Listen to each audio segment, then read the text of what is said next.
Enora Online Book 3, The Plague Barrens. Written by Arlo Adams. Narrated by Brian Meslar. Prologue. The conflicts in the eastern kingdom of Lao erupted in violent light shows of magical warfare. When news traveled across the Great Sea, the western kingdom of Rubal shuddered. In response, King Constance Luttrell imposed sanctions upon magic casters in a foolhardy attempt to protect his kingdom from a threat he didn't understand. The tyrant suppressed magic users and created a registry of those advanced in the ways of combat and magic, so any who grew too powerful were kept under his watchful eye.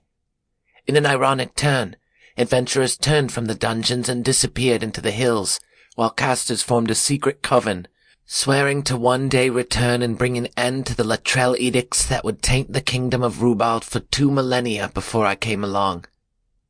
Whether by virtue or curse, the cleansing of my memories left the notion I was but a simple elven woman of the woods. I could not quantify the passing of the years, for repetition blends the days into a blur with the absence of new sights and sounds to measure their passing. Aided by a magical ward on my back that softened the violent dispositions of predators and men alike, my life in the forest was all but guaranteed to remain quiet. Long after the casters of Rubal spread across the continent or joined across the sea, my last several years in the dark wood passed in long days, endless eves, and lingering nights. The forest chirped and hummed in a continuous drone as I stared at the stars under the watchful eye of a magical treant cast to be my protector by Jara, the matron of the wood, and my bloodline. When my sullen life overflowed with a boredom I could no longer stomach, I plotted to carve out a smidgen of freedom from Jara and the army of treants she bade watch me.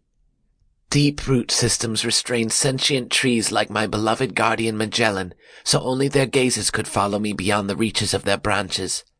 When Magellan used magical root-based communications with his lesser soldiers to track my movements, I began to use my knowledge of their locations, mapped in my mind over the years, to evade them.